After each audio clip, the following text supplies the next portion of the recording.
ನಮಸ್ಕಾರ. ಅರಿಯಿತು ಮನೋ ಸಂಚಿಕೆಗೆ ಸ್ವಾಗತ. ಇಂದು ನಾವು ಕಂಪ್ಯಾರಿಸನ್, ಒಬ್ಬರನ್ನ ಒಂದು ಮಗುನ ಇನ್ನೊಂದು ಮಗುಗೆ ಹೋಲಿಕೆ ಮಾಡೋದ್ರಿಂದ ಉಂಟಾಗೋ ಸಮಸ್ಯೆಗಳೇನು ಈ ಬಗ್ಗೆ ತಿಳ್ಕೊಳ್ಳೋಣ. ಆಸ್ ಯೂಶುವಲ್ ನಾವು ಸಮರ್ ಕ್ಯಾಂಪ್ ಅಲ್ಲಿ ಬಿಸಿ ಇರೋದ್ರಿಂದ ಸಮರ್ ಕ್ಯಾಂಪ್ ಮಕ್ಕಳ ಜೊತೆ ವರ್ಕ್ ಮಾಡ್ತಾ ಇದೀವಿ. ಇಂಡಿವಿಜುವಲ್ ಬೇಸ್ಡ್ ವರ್ಕ್ ಇರುತ್ತೆ ಇಲ್ಲಿ. ಆ ಮಗು ನೀಡೇನು, ಆ ಮಗುಗೆ ಏನ್ ಕೊಟ್ರೆ ಲಾಂಗ್ ರನ್ ಅಲ್ಲಿ ಅದು ಲೈಫ್ ಅನ್ನ ಅದು ಕಟ್ಕೊಳ್ಳೋಕೆ ಉತ್ತಮ ರೀತಿಯಲ್ಲಿ ಅಕಾಡೆಮಿಕ್ ಸ್ಕೋರಿಂಗಿಗೂ ಹೆಲ್ಪ್ ಮಾಡುತ್ತೆ, ಹಾಗೆ ಬಿಹೇವಿಯರ್ ಸೋಷಿಯಲ್ ಅಕ್ಸೆಪ್ಟೆನ್ಸ್ಗೂ ಹೆಲ್ಪ್ ಮಾಡುತ್ತೆ. ಇದ್ರ ಮೇಲೆ ವರ್ಕ್ ಮಾಡ್ಕೊಂಡು ಬರ್ತಾ ಇದೀವಲ್ಲ. ಲಾಸ್ಟ್ ಬ್ಯಾಚ್ ಅಲ್ಲಿ ಒಂದು ಮಗು ಈ ಕಂಪ್ಯಾರಿಸನ್ ಅದಕ್ಕೊಂದು ದೊಡ್ಡ ಸಮಸ್ಯೆ ಆಗಿತ್ತು. ಯಾವ ಮಟ್ಟಕ್ಕೆ ಅಂದ್ರೆ ಯಾವ್ದು ಫ್ಯಾಮಿಲಿ ಫಂಕ್ಷನ್ ಅದು ಅಟೆಂಡ್ ಮಾಡದೇ ಇರೋ ಮಟ್ಟಕ್ಕೆ.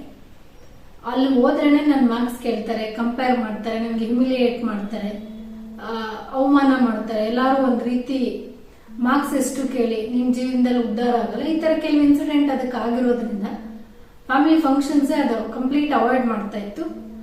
ಪೇರೆಂಟ್ಸ್ ರಿಕ್ವೆಸ್ಟ್ ಮಾಡಿದ್ರು, ಒಂದು ಫಂಕ್ಷನ್ ಇದೆ ಕಳ್ಸ್ಕೊಡಿ, ಅವ್ಳು ಬರಕ್ ರೆಡಿ ಇಲ್ಲ ಅಂತ.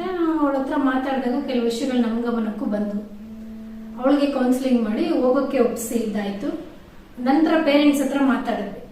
ಸೊ ಇದನ್ನ ನೀವು ಹೇಗೆ ಹ್ಯಾಂಡಲ್ ಮಾಡಬೇಕು, 24/7 ಯಾರಾದ್ರೂ ಒಬ್ರು ಸೈಕಾಲಜಿಸ್ಟ್ ಆ ಮಗುಗೆ ಪ್ರತಿ ಸರಿ ಅವೈಲಬಲ್ ಇರಲ್ಲ.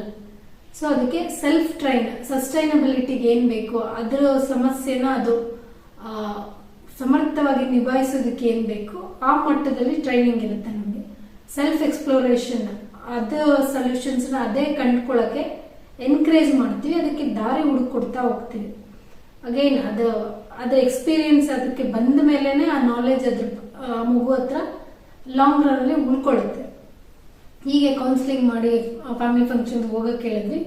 ಅವಳು ಬಂದ್ಮೇಲೆ ಕೊಟ್ಟಿದ್ದು, ಮ್ಯಾಮ್ ನಾನು ಈ ಫಂಕ್ಷನ್ ಅಟೆಂಡ್ ಮಾಡದೇ ಇದ್ರೆ ತುಂಬಾ ಕಳ್ಕೊಳ್ತಾ ಇದ್ದೆ ಅನ್ನಿಸ್ತು, ಆ ಜಾತ್ರೆನ ನಾನು ತುಂಬಾ ಎಂಜಾಯ್ ಮಾಡಿದೆ, ಥ್ಯಾಂಕ್ ಯು ಅಂತೇಳಿ ಅದೊಂದು ಗ್ರೀಟಿಂಗ್ ಕಾರ್ಡ್ ಎಲ್ಲ ಮಾಡಿ ಕೊಡ್ತು. ಓಕೆ, ಇಲ್ಲಿ ವಿಷಯ ಏನಪ್ಪಾ ಅಂದ್ರೆ ಈ ಕಂಪ್ಯಾರಿಸನ್ ನಾವೇ ಮಾಡ್ತಾ ಇದೀವಲ್ಲ, ತಪ್ಪಲ್ಲ ಅದು.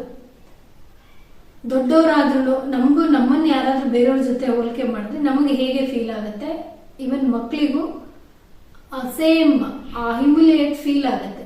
ನಾವ್ ಏನ್ ಕಂಪೇರ್ ಮಾಡಿದ್ರು ನಮ್ಮ ಮಕ್ಕಳನ್ನೇ ಸಾಕೋದು.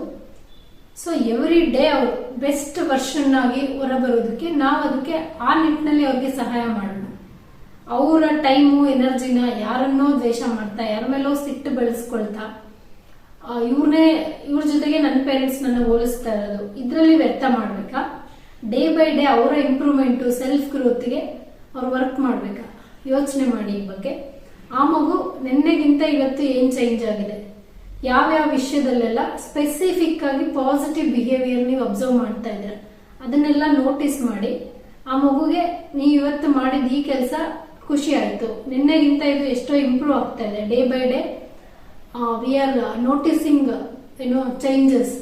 ಈ ತರ ಸ್ಪೆಸಿಫಿಕ್ ಆಗಿ ನಮ್ಮ ಮಕ್ಳಿಗೆ ನಾವು ಹೇಳ್ತಾ ಬಂದಾಗ ಕಂಪ್ಯಾರಿಸನ್ ಅದಕ್ಕೆ ಅವಾಗ ಸಮಸ್ಯೆ ಅನ್ಸಲ್ಲ, ಅದು ಬೇರೆಯವ್ರ ಜೊತೆ ಕಾಂಪೀಟ್ ಬೀಳಲ್ಲ. ನಿನ್ನೆ ಅದರದೇ ಬಿಹೇವಿಯರ್, ಇವತ್ತು ಅದರದ್ದು ಬಿಹೇವಿಯರ್ ಏನ್ ಚೇಂಜ್ ಆಗ್ತಾ ಇದೆ, ನಾನು ಯಾವ ಸ್ಟೆಪ್ ಮುಂದಿಡ್ತಾ ಹೋದ್ರೆ ಅದು ನನ್ನ ಗ್ರೋತ್ಗೆ ಹೆಲ್ಪ್ ಮಾಡುತ್ತೆ. ಸೆಲ್ಫ್ ರಿಫ್ಲೆಕ್ಷನ್ಗೆ ಮಗುಗೆ ಇದು ಹೆಲ್ಪ್ ಮಾಡ್ತಾ ಹೋಗುತ್ತೆ.